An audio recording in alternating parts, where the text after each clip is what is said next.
minessage ko talaga one by one ang ating pong mga kasamahan. Kasi po talagang nabibless po ako nung pag-aralan ko po yung ating message, no? Siguro alam naman po nating lahat, ngayon po ay August na. Ilang buwan na ang nakakalipas, pero hanggang ngayon, sariwa pa rin sa aking pong puso at isipan ang ating pong paniniwala ng taong pong ito ay taon ng overflow. At syempre, hindi tayo mauubusan ng mensahe patungkol dyan. Kaya ang title po ng aking message, Overflow begins with intimacy, not proximity. Okay? Ang aking pong titulo ay mababasa po natin, Overflow begins with intimacy, not proximity. Ito po ay gusto ko munang ibigay yung kapaliwanagan patungkol sa magkaibang kahulugan, pero pareho siya halos Pero magkaiba ng kahulugan yung intimacy at yung proximity. Now, kung titignan po natin ang pagkakaiba nito, doon muna po tayo sa proximity. Ito po ay kalapitan, ang kahulugan sa Tagalog. Proximity is a measure of physical or functional distance, no? Ang proximity daw po ay talagang merong physical na kalapitan, no? Doon sa bagay, tao, personalidad na gusto mong makasama. Ang lapit mo. But while intimacy, ito po yung tinatawag na malapit ka pero mas malayo, mas malapit ang kahulugan. Bakit? Ang kahulugan po ng intimacy, halos kapareho nung isa. Intimacy ay hindi kapareho ng proximity ang kahulugan, bagamat malapit. Ang kahulugan kasi ng intimacy ay kapalagayan ng loob, may malalim na ugnayan. So while intimacy is a measure of emotional, intellectual, or spiritual connection. Right?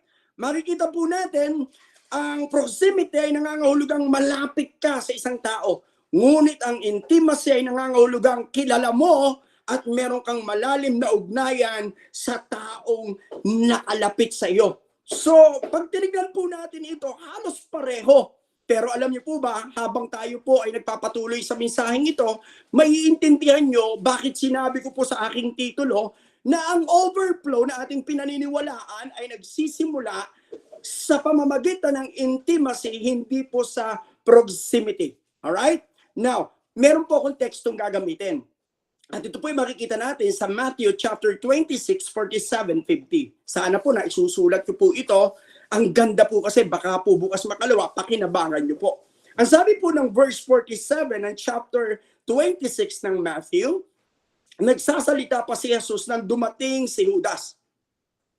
Nakabilang sa 12. May kasama siyang maraming tao na may dalang mga tabak at pamalo. Isinugo sila ng mga punong pare at mga pinuno ng bayan. Bago pa sila dumating doon, sinabi na ng taksil sa kanyang mga kasama, kung sino ang hahalikan ko, siya ang dadakpin ninyo. Nilapitan niya agad si Jesus at binati, magandang gabi po guro, sa kahinalikan. Sinabi sa kanya ni Jesus, kaibigan, gawin mo na ang sadya mo. At siya'y nilapitan nila at dinakip. Manalangin po tayo. Dakila naming Diyos, makapangyarihang Ama, Diyos na gusto naming maranasan ang kanyang umago-umapaw na pagpapala sa aming buhay.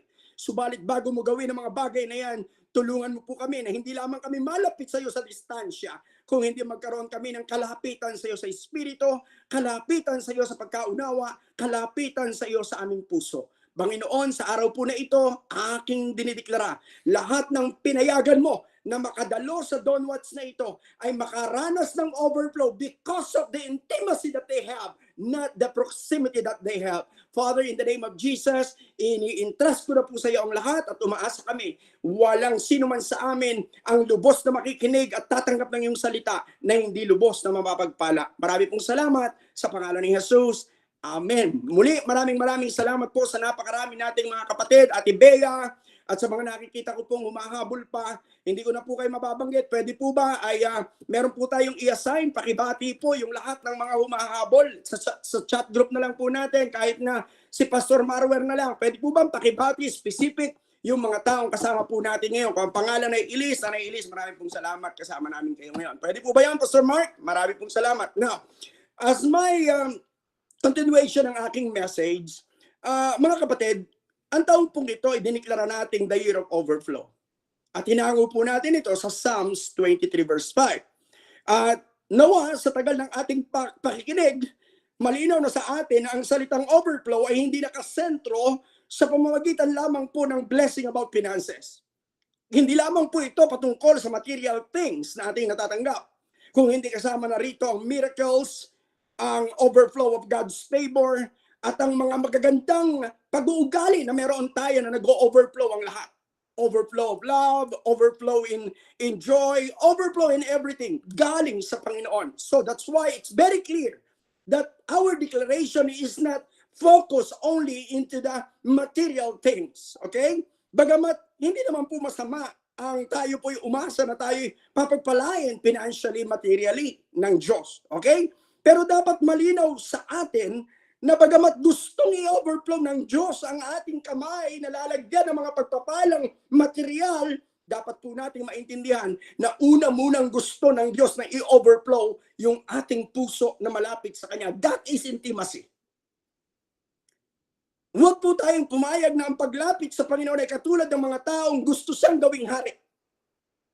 Do you remember one time na merong sumisigaw doon sa Jerusalem at sinasabi nilang gawin nating hari si Jesus? Subalit naramdaman ni Jesus ang kanilang mga puso ay malayo sa Kanya. Kaya ang sabi ng Panginoon, gusto nyo lang akong gawing hari dahil nabusog kayo.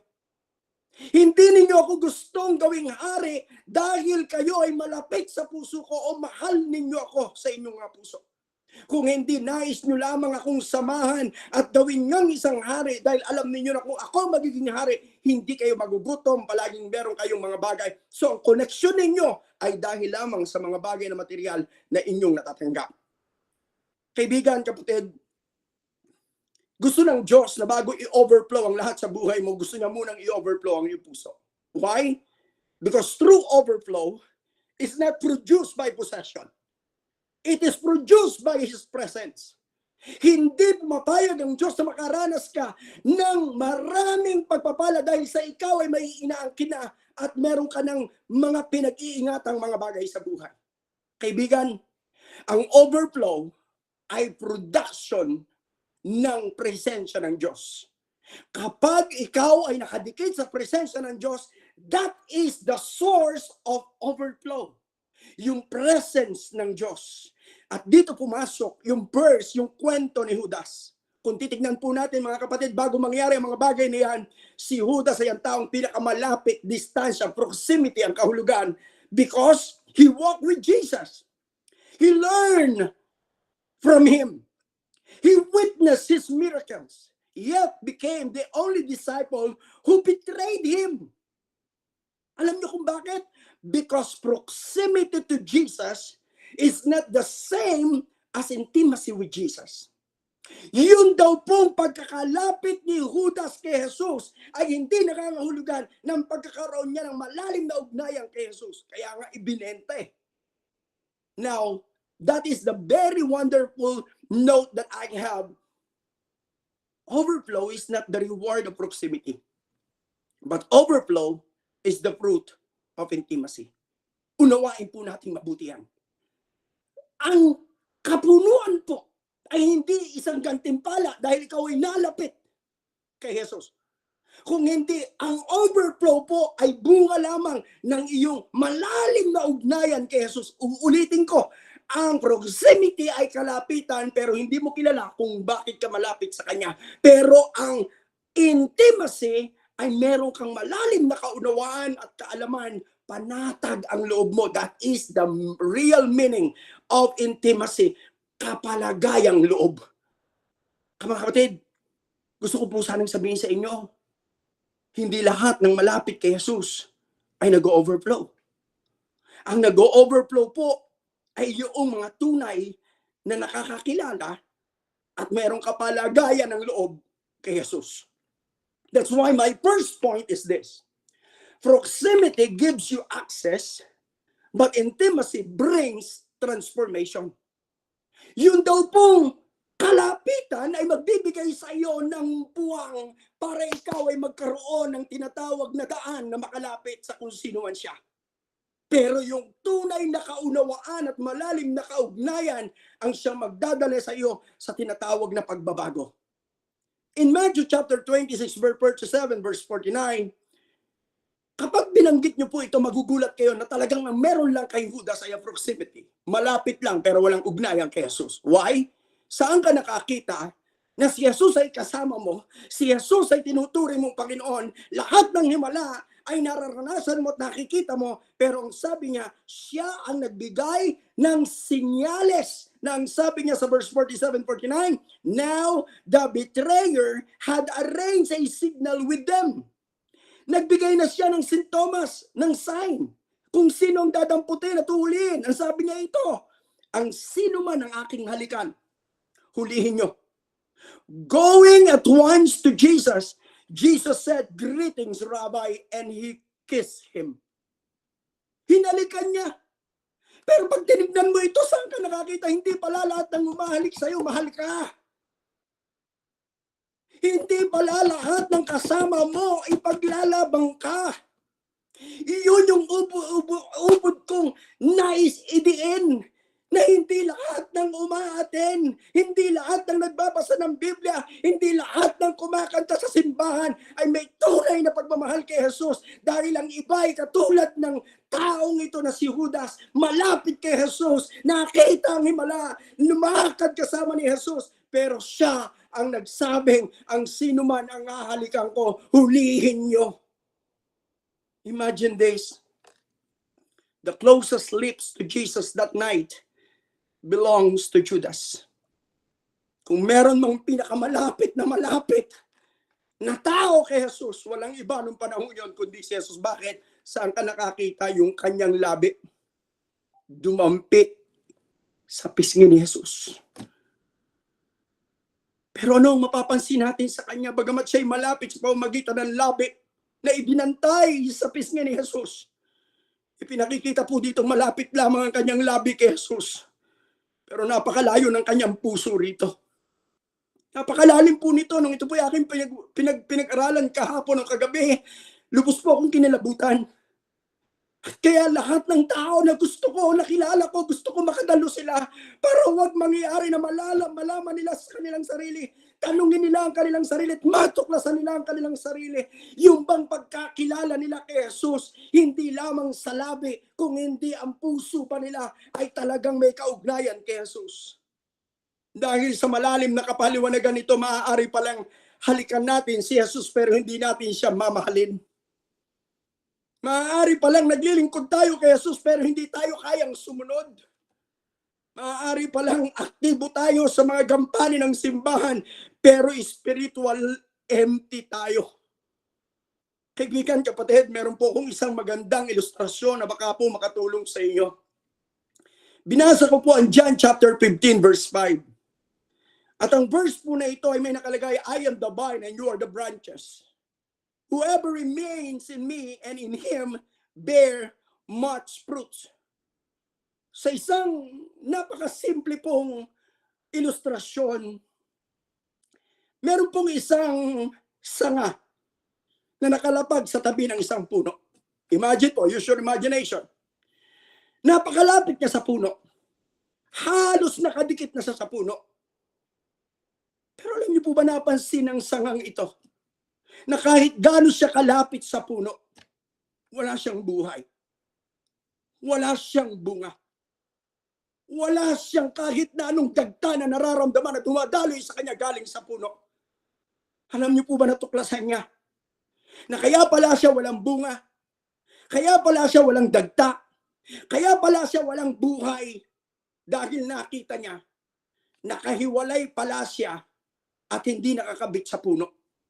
Kahit na napakalapit niya sa puno, wala pala siyang koneksyon dahil hindi nakadugtong ang kanyang sarili, ang kanyang pagiging sanga sa puno na nagbibigay buhay, nagbibigay ng dagta, nagbibigay ng bunga.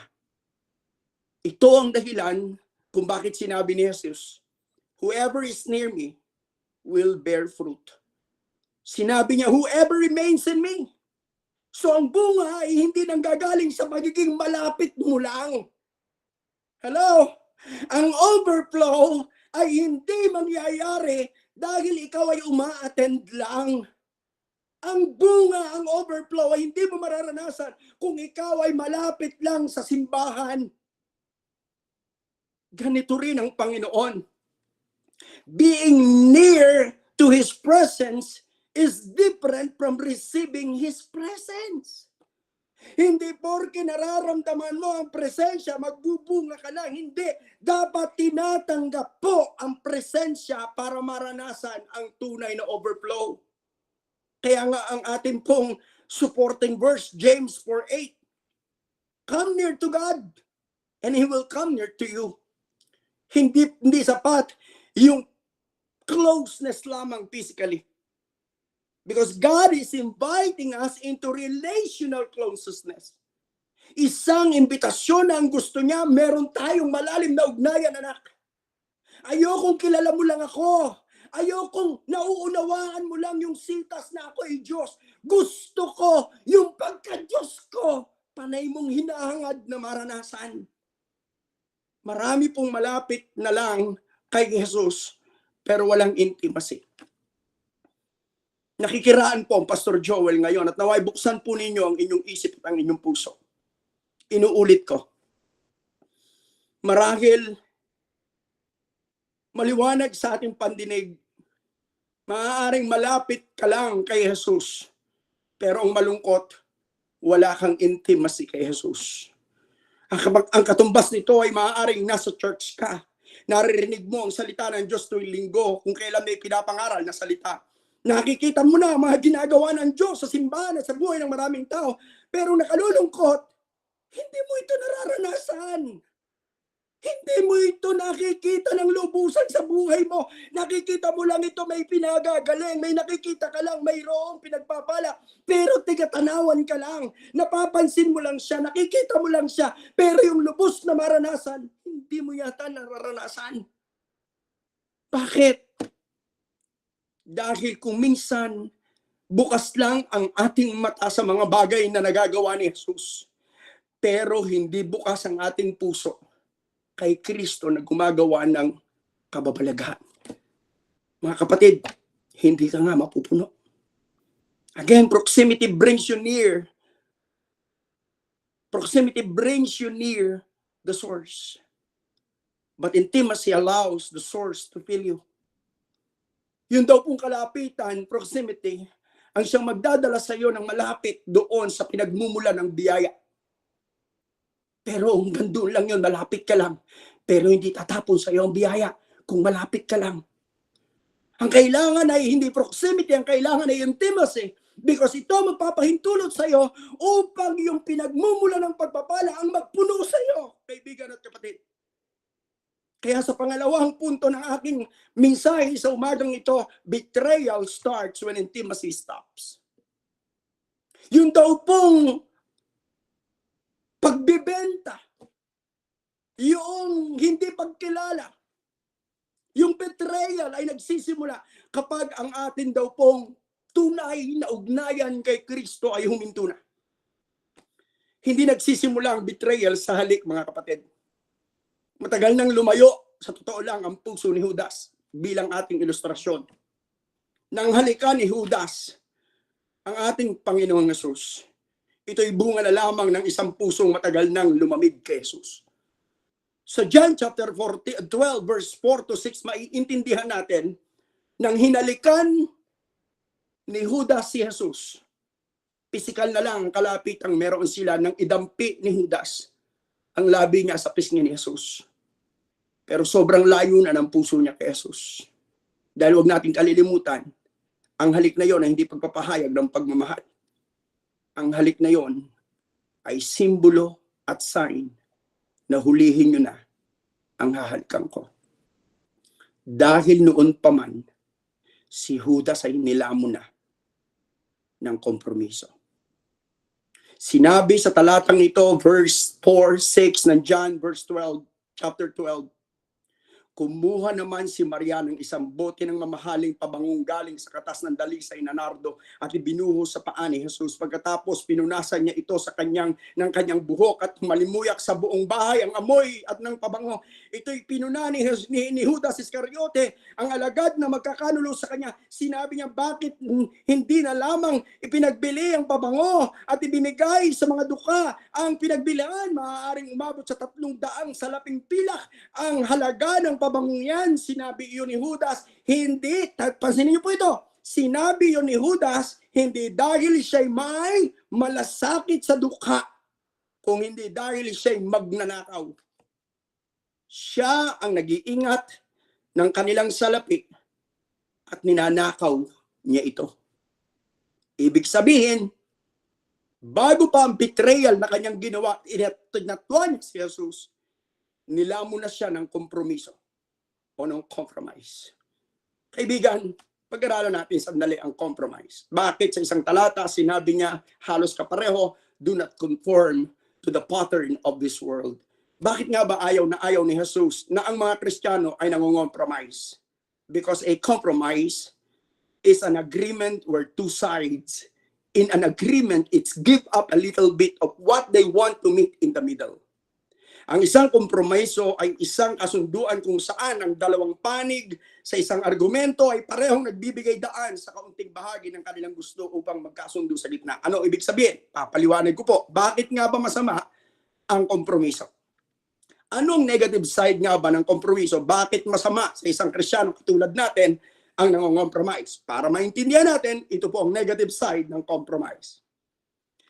Ang negative side ng compromise ay ang pagbaba ng iyong sariling pamantayan, prinsipyo o moralidad upang pagbigyan ang iba at makaiwas ka sa anumang gulo. Ang aspetong ito, ang kompromiso ay nagiging masama dahil isinusuko mo kung ano ang tama at ipinapalit mo kung ano ang mali. Pansamantalang tinatanggap mo ang saya, pero ibinababa mo ang katotohanan. Tinatanggap mo ang mga mali, at ibinibigay mo kung ano ang iyong tama na natutunan kay Kristo. Sa madaling salita, ang kompromiso ay ang pagbaba ng mga bagay na hindi sa Diyos at pagtanggap mo ng mga bagay na hindi sa Diyos. Kapatid, si Judas ay nakaranas ng bagay na ito. That private compromise always produces public collapse. Yun daw pong hayagang pagpapakita na ikaw ay pumapayag na doon sa mga mali, na ang mali ay ginagawa mo ng tama at ang tama ay ginagawa mo ng mali. Darating ang araw, publicly, makikita ang iyong pagbagsak. Madalit salita, hindi overnight ang spiritual failure, mga kapatid. Ito ay unti-unting nangyayari kapag may kompromiso tayo. Para maintindihan natin paano nawawala ang mga bagay sa Diyos at ang natatanggap natin ay mga bagay na hindi sa Diyos. Halimbawa, yung prayer. Alam natin na ang panalangin ay tanging paraan para tayo makasurvive sa buhay. Ang panalangin ay makakatulong para tayo po ay madirig ng Diyos at maihayag natin sa Kanya ang hindi natin kayang gawin. Pero kung minsan, dahil may kompromiso, nakaramdam ka lamang ng konting pagod at gigising ka ng madaling araw, hindi ka na bumabangon. Kaya nga yung kapangyarihan ng panalangin na hindi mo nararanasan dahil ikinompromise mo na at ipinalit mo rito ang katamaran. Kung minsan, hindi mo namamalayan na ang kompromiso ay sa isang nakatagong kasalanan, maliit na kasalanan, mga paraan para malampasan natin ang kaba sa paggawa ng kasalanan. Yung salitang iko-compromise natin ang bagay na ito, gawin mo na, maliit lang naman. Gawin mo na, konti lang naman. Gawin mo na, hindi naman tuloy-tuloy yan. Gawin mo ang mali, wala naman nakakapansin. That is compromise. Kaya nagugulat na lang tayo, balot na pala ng kasalanan ng puso natin. Kung minsan hindi lamang sa prayer or hidden sin, kung minsan sa mga simpleng unforgiving heart, sa hindi pagpapatawad. Sabi ng Diyos, patawarin ng mga taong nagkasala sa atin, pero tayo nagsasabing, tsaka na lang. Damahin mo muna. Mag-emote ka muna. Masakit ang ginawa sa'yo. Foul ang ginawa sa'yo. Sobra. Ay, nako. Hindi makatarungan. May karapatan ka rin ipagtanggol ang iyong sarili. Sino ba ang nagkamali? Di ba siya? Sino ang hihingi ng patawad? Dapat siya, di ba? Yun yung mga compromise. Sa tunay na Kristiyano, unahan ang pag-aayos. Hindi po kung sino ang mali. Dahil kung patutunayan kung sino mali, kailangan pong pumunta pa tayo sa Senado at patunayan talaga kung tama ba ang ebidensya mo. Kaibigan, magugulat ka. Sobrang tigas na ng puso mo at hindi ka na marunong magpatawad dahil sa kompromiso ng unforgiving heart. At tumisan, idagdag pa natin itong mga worldly desire. May mga bagay na pangsimbahan, pang Diyos. Pero dahil may kompromiso, sa susunod na linggo ka na umaten. Sa susunod na araw ka na pumunta sa Bible study. Sa susunod ka na lamang sumamba. Ano ka ba naman? Meron tayong kasiyahan Birthday ng kaibigan natin Huwag ka na munang umaten. Yung simbahan naman, panay nandyan Iko-compromise mo yan. Oo nga no. Sa linggo na lang ako atin. Kung panay po tayong ganyan, eto ang dulo. Nakakalimutan mo ang kahalagahan ng panalangin. Hindi mo na binabantayan ang maliit at malaking kasalanan. May mga palusot ka na doon. Mga pagpapatawad na hindi mo kayang ibigay. Ang mga bagay sa mundong ito na talagang mas daig na. Ang mga bagay na ito ng mga bagay sa Diyos. Hanggang isang araw, hindi mo na mamalayan. Malayo ka na pala. Kaya lumalabas, hindi po biglaan ang pagbagsak ng Kristiyano. Ito po ay nangyayari unti-unti kung pinapayagan niya ang kompromiso sa kanyang buhay. Proverbs 4:23, ito ang dahilan. Hindi na nabantayan ang puso. Above all else, guard your heart. For everything you do flows from it. Wala kang ginawa ngayon, kapatid, na nagpalayo sa iyo sa Diyos na hindi mo binantayan sa puso mo. Pinakain natin ng pinakain ang puso natin ng mga kompromiso. Kaya ang puso na natin nagdagdagrekta. Kaya lahat ng ginagawa natin ay bunga ng pusong laman. Laman ng puso natin, galit. Laman ng puso natin ay imoralidad. Laman ng puso natin ay mga bagay sa mundong ito. Kaya pangit ng bigyan ng pansin ng mga bagay sa espiritual dahil puno na ng kompromiso ang puso. Anong dahilan? Hindi nabantayan ang puso. You have to notice the word flows. For everything you do flows from it. Everything that flows in your life begins in your heart, beloved. Kung anong laman ng puso, yun ang aapaw sa buhay. Maaring malapit tayo kay Jesus pero hindi malapit ang ating puso kay Jesus. Kaya nga inuulit ko Matthew chapter 15 verse 8 and 9. Iginagalang ako ng mga taong ito sa labi lang nila, ngunit malayo sa akin ang kanilang mga puso. Ang pagsamba nila sa akin walang kabuluhan, pawang tuntunin ng taong kanilang natutunan.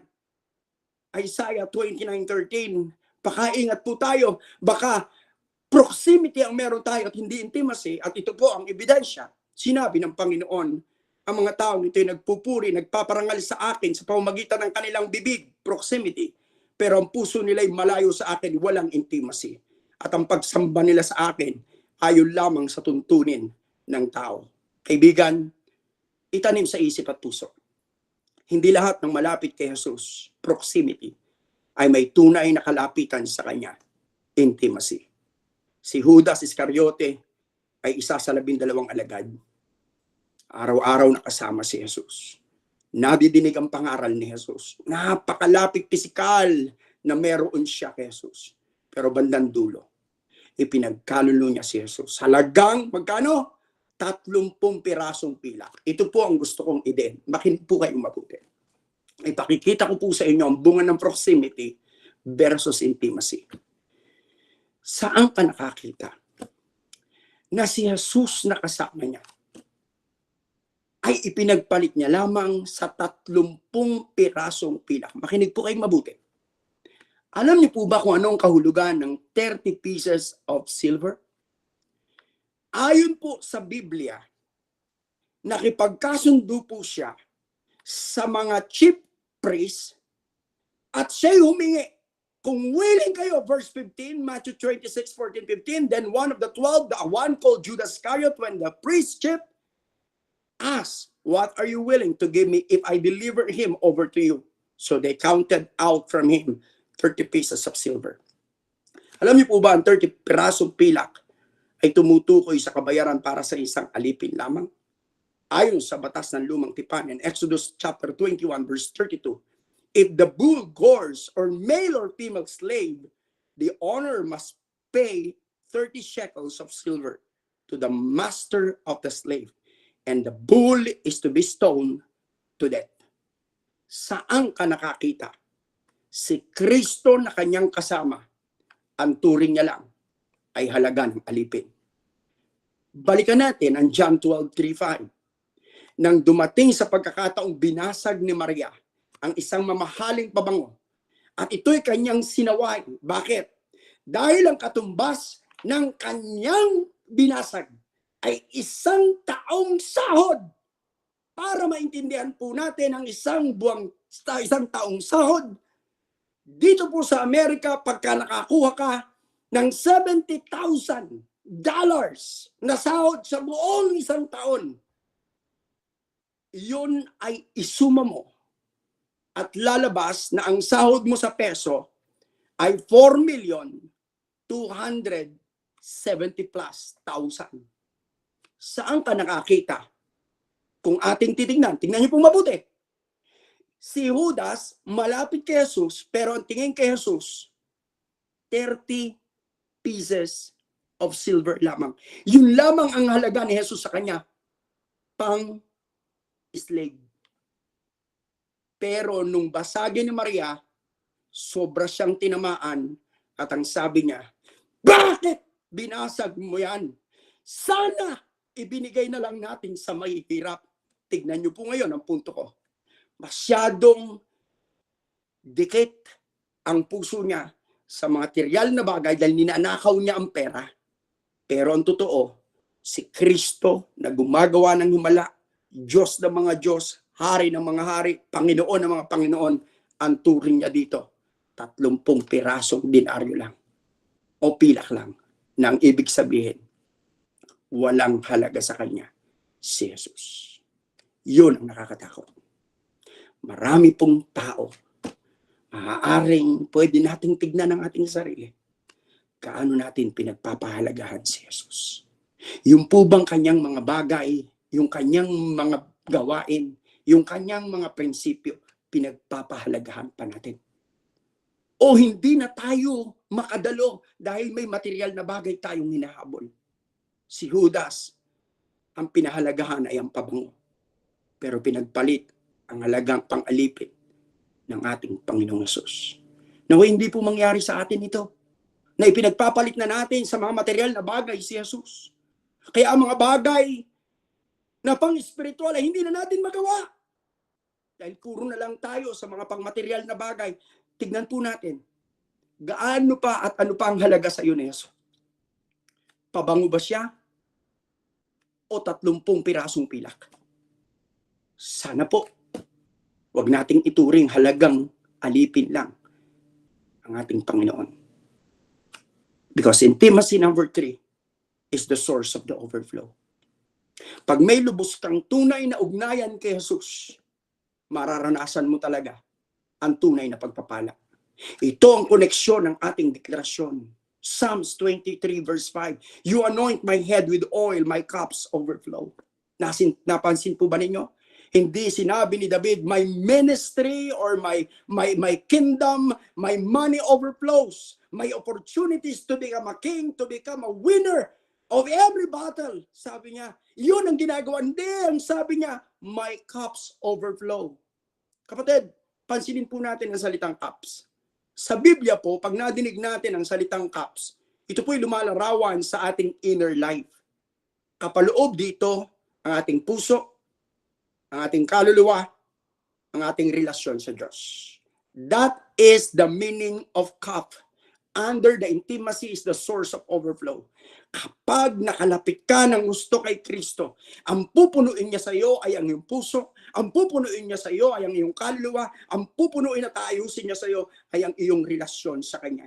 Hindi pwedeng mag-overflow ang ating lalagyan kung hindi muna tayo pinuno ng Diyos sa ating puso, sa ating kaluluwa, sa ating magandang relasyon sa Kanya. At sino lamang makapupuno nito? Hindi po mapupuno ang buhay natin ng mga possession natin, ng mga palakpak ng tao, ng mga tagumpay natin. Wala pong ibang makapagpupuno nito, again, kundi ang kalapitan mo kay Jesus. Dahil kapag malapit ka kay Jesus, si Jesus ang magpupuno sa iyo. Kapag tayo po ay kasamang palaging lumalapit at nauunawaan natin ang tibok ng puso ni Jesus, makakaasa ka, mapupuno ka. Hindi po kayang itago ang kapunuan natin. Ito ay kusang aapaw. Ganito ang isang buhay Kristiyano na mayroong malalim na intimacy kay Kristo. Hindi natin pinipilit maging mabait, pero ikaw ay magiging mabait. Hindi mo kailangan pilitin na ikaw ay magmahal. Kusa kang magmamahal. Kaya ang pagpapatawad madali sa iyo. Bakit? Lahat kasi ng mga bagay doon sa source of overflow idadaloy sa iyo. Mailapit mo lang ng malapit na malapit. Maunawaan mo lang. Magkaroon ka lang ng magandang kapalagayan ng loob kay Kristo. Lahat sa buhay mo ay mapupuno. Kapag puno ka ng presensya ni Kristo, magiging natural ang pagdaloy ng pagmamahal, magiging natural ang overflow ng saya, magiging normal ang pagdaloy ng kapayapaan, yung compassion mo sa mga nangangailangan, yung pagiging mapagbigay mo, hindi ka mahihirapan. Bakit? Dahil intimacy is the source of overflow. Wala kang ibang hahangarin ngayon kung hindi mapalapit ka ng gusto, hindi proximity ha, kundi may kaunawaang malalim kay Kristo. Pang-apat, Judas had proximity, but Peter had intimacy. Kung titignan po natin, pareho silang bumagsak. Tinatwarin ni Pedro si Jesus 3 beses. Pagbagsak na hindi sino man ay magnanais gawin. 3 beses sinabi niya, hindi ko siya kilala, mamatay man ako, sinusumpa ko. Ganun din naman itong si Judas. Kung sino ang ahalkan ko, yun ang hulihin nyo. Pareho silang bumagsak. Pareho silang nagkamali. Pagkatapos mangyari yun, ano nangyari? Pareho silang umiyak. Pero pansinin nyo po ito. Magkaiba sila ng ending. Si Judas tumakbo palayo kay Jesus. Pero si Pedro tumakbo pabalik kay Jesus. Nang si Judas ay tumakbo, nagpakamatay at hindi na nagkaroon ng pagkakataong makabawi. Pero nung si Pedro ay hindi na makayanan ang kaba ng dibdib sa kanyang ginawang pagdidinay kay Jesus. Dumating sa pagkakataon, kinabukasan, nagpakita si Jesus sa kanya at sinabing, Pedro, mahal mo ba ako? 3 beses. 3 beses niyang sinabing, mahal ko po kayo. Ganoon kagaling ang Diyos. Merong proximity relationship si Judas kung kaya't ito'y tumakbo palayo kay Jesus. Iyon ang nangyayari pag proximity lang. Pero pag intimacy, nauunawaan mo ang tibok ng puso ng Diyos. At alam mong hindi mo kayang ipagpalit sa anumang bagay si Jesus. Kaya sa dulo, mamahalin mo ulit si Jesus dahil siyang gagawa ng paraan para makabangon ka. That's why after the resurrection, Jesus restored Peter. In Acts chapter 2, Peter preached and the 3,000 souls were saved. That is overflow. Ano ang difference ito? Pinakikita po doon na kapag ikaw ay may intimacy, ibabalik ng Diyos sa iyo ang lahat ng ability, ang lahat ng giftings, ang lahat ng katalinuhan, ang lahat ng mga kakayanan at makakabawi kang muli sa mga pagkukulang mo. Because people who return to Jesus become people who overflow with Jesus. Ang tao na tumatakbo pabalik kay Jesus kapag siya ay nagkukulang, makakaranas ng tunay na overflow dahil kasama niya na si Jesus. And last but not the least, overflow, God's promise is first spiritual overflow. Yun daw pong overflow ay pangako ng Diyos na ang unang-una niyang gagawin, pupunin kanya sa mga spiritual na aspeto ng iyong buhay. Church, sa taong ito, ang Pastor Joel po ay nangangarap ng ating deklarasyon na hindi lamang salita maranasan, kung hindi lubos natin itong maranasan. But listen very carefully. This year of overflow, don't chase the overflow material things. Do not chase only the overflow, but chase the shepherd, the source of overflow. Because according to Psalms 23, the overflowing cup is not the result of a better table. It is the result of staying close to the shepherd. That's why the blessing is not greater than the blesser. The gift is not greater than the giver. The overflow is not greater than His presence. So always remember, mga kapatid, ngayong 2026, ang tanong ng Diyos, hindi yung, do you want overflow? Ang tanong niya po sa atin, do you want me? Sana po sa lahat, ang gusto nating mag-overflow ay ang presensya ng Diyos sa atin. Because when we have the overflowing presence of God, everything will follow. Lahat susunod. Kapag hinahanap na natin si Jesus, yung overflow ang kasunod. Kapag hinahanap na natin ang intimacy, overflow become inevitable. At ang pinakamaganda dito, kapag pinununan ni Jesus ang puso natin, sigurado, kapatid, mag-o-overflow ang pamilya mo, mag-o-overflow ang ministeryo mo, ang business mo, yung pagsamba mo, mag-o-overflow, yung influence mo sa paligid, mag-o-overflow, yung saya sa puso mo, kapatid, mararamdaman, mag-o-overflow. Kaya siguro pinakamaganda, mag-declare tayo sa araw na to that we can declare, or can we declare this? Pwede po ba i-post natin yan? Ito po maganda. This year of overflow, I will not pursue blessing more than I pursue Jesus. Because I choose intimacy over proximity. Hindi ko po alam kung sa abot ng aking pong makakaya, ilubos niyong naintindihan na ayoko pong malapit lang kayo sa pisikal, pero wala naman kayong malalim na kaugnayan kay Kristo. Inuulit ko, mga kapatid, ang tunay na pinagsisimulan ng overflow sa buhay natin ay kung meron tayong malalim na kalapitan kay Jesus, nauunawaan natin si Jesus, alam natin ang tibok ng puso ni Jesus, because I do believe overflow begins with intimacy, not proximity. Nawa po lubos nating makilala ang Diyos, hindi lamang sa isip, hindi lamang po sa puso. Nawa po involved tayo sa church, pero mas malalim, kilala natin ang Diyos sa church. Kaya hindi natin siya pwedeng ipagpalit sa mga material na bagay. Malalaman mo yan, kapatid, walang ibang nakakakilala sa iyo kung hindi ikaw at ang Diyos. Kung proximity ba meron ka o intimacy. Manalangin po tayo. Dakila naming Diyos, ginawa ko po ang aking bahagi. Ramdam mo sa puso ko, Panginoon, na gusto kong makilala kanila at malapit sila sa iyo, hindi lamang sa kanilang isip at hindi lamang sa pisikal. Hindi ang panalangin ko, Panginoon, ang pinagmumula ng overflow ay magkaroon sila ng malalim na pagkaunawa sa iyo, na hindi kaya kanilang ipagpalit sa anumang material na bagay. Na itinuturing kanila bilang isang napakamakapangyarihang Diyos, napakahalagang Diyos na dapat unahin, na dapat bigyan ng pansin, na dapat hindi ihuli, na dapat ibigay ang mga the best. Nawa po, Panginoon, sapat na si Judas bilang isang halimbawa na nakita namin lumampi ang kanyang labi sa pisngi ni Jesus, pero ang layo-layo ng puso. Nawa, Panginoon, sa amin mahalaga ang pagsamba. Nawa, every time na nandun kami sa loob ng simbahan, hinahanap namin ay ikaw at hindi namin napapansin ang mga pangit sa paligid namin sa simbahan. Panginoon, nawa ang sentro ng aming pananaw ay ikaw. Hindi kung anong meron sa tabi namin, hindi kung anong meron sa aming pastor, kung hindi kung ano ang presensyang at kung anong idinudulot nito. Panginoon, inihiling ko po, naturuan mo kaming lahat sa araw na ito, na higit ka naming mabigyan ng pagkaunawa at kaugnayan sa iyo ang aming buhay.